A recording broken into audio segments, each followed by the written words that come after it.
വിശുദ്ധ സബ്ബാസ് 5-ാം നൂറ്റാണ്ടിൽ കാപ്പഡോസിയയിലുള്ള ഒരു ക്രിസ്തീയ കുടുംബത്തിൽ ജോൺ സോഫിയ ദമ്പതികളുടെ മകനായാണ് വിശുദ്ധ സാബ്ബാസിൻ്റെ ജനനം. വിശുദ്ധൻ്റെ പിതാവായ ജോൺ ഒരു സൈനിക കമാൻഡർ ആയിരുന്നു. സൈനിക ആവശ്യം സംബന്ധിച്ച് ഒരിക്കൽ അദ്ദേഹത്തിന് അലക്സാണ്ട്രിയയിലേക്ക് പോകേണ്ടതായി വന്നു. അദ്ദേഹത്തിൻ്റെ ഭാര്യയും അദ്ദേഹത്തെ അനുഗമിച്ചു.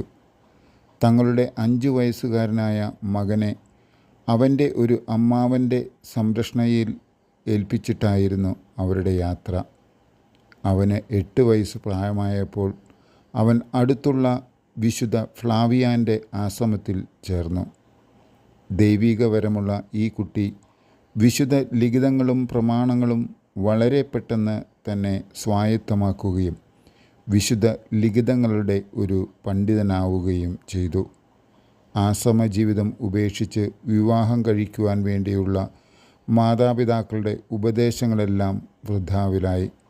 തൻ്റെ 17-ാമത്തെ വയസ്സിൽ അദ്ദേഹം മതപരമായ ചടങ്ങുകൾക്കുള്ള ആശ്രമ വേഷങ്ങൾ ധരിച്ചു. ഉപവാസങ്ങളും പ്രാർത്ഥനയും നിറഞ്ഞ വളരെ മാതൃകാപരമായ ഒരു ജീവിതമായിരുന്നു വിശുദ്ധൻ നയിച്ചിരുന്നത്. അത്ഭുതങ്ങൾ പ്രവർത്തിക്കുവാനുള്ള ദൈവിക വരവും അദ്ദേഹത്തിന് ലഭിച്ചിരുന്നു. 10 വർഷത്തോളം വിശുദ്ധ ഫ്ലാവിയൻ്റെ ആശ്രമത്തിൽ ചെലവഴിച്ചതിന് ശേഷം അദ്ദേഹം മറ്റ് ആശ്രമങ്ങളിലേക്ക് പോയി. വിശുദ്ധൻ്റെ 30 വയസ്സ് വരെയുള്ള ആശ്രമ ജീവിതം വളരെയേറെ വിനയവും അനുസരണയും നിറഞ്ഞതായിരുന്നു. പിന്നീടുള്ള അദ്ദേഹത്തിൻ്റെ ജീവിതം ഒരു ഗുഹയിലുള്ള ഏകാന്ത വാസത്തിൻ്റേതായിരുന്നു. എന്നിരുന്നാലും ചിലപ്പോഴെല്ലാം അദ്ദേഹം തൻ്റെ ഗുഹ വിട്ട് ആശ്രമത്തിൽ വരികയും അവിടുത്തെ ദൈവിക ശുശ്രൂഷകളിൽ പങ്കുചേരുകയും മറ്റ് സഹോദരന്മാർക്കൊപ്പം ഭക്ഷണം കഴിക്കുകയും ചെയ്തു. എന്നാൽ പിന്നീട് തൻ്റെ ഗുഹ വിട്ട് പുറത്തു വരുവാനുള്ള അനുവാദം നിഷേധിക്കപ്പെട്ടു. 5 വർഷക്കാലത്തോളം അദ്ദേഹം തൻ്റെ ഗുഹയിൽ കഠിന യാതനകൾ അനുഭവിച്ചുകൊണ്ട് ചിലവിട്ടു.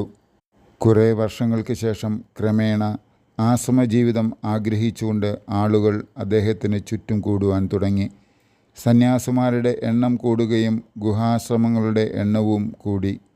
ഒരിക്കൽ അദ്ദേഹം നടന്നു പോകുമ്പോൾ അഗ്നിയുടെ ഒരു സ്തൂപം അദ്ദേഹത്തിന് മുമ്പിൽ പ്രത്യക്ഷപ്പെട്ടു.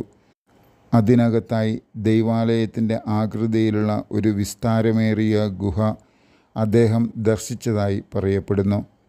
വിശുദ്ധ സാബ്ബാസ് അനേകം ആശ്രമങ്ങൾ പണികഴിപ്പിച്ചു. വിശുദ്ധ സാബ്ബാസിൻ്റെ പ്രാർത്ഥനയുടെ ഫലമായി ധാരാളം അത്ഭുത പ്രവർത്തനങ്ങൾ നടന്നിരുന്നു.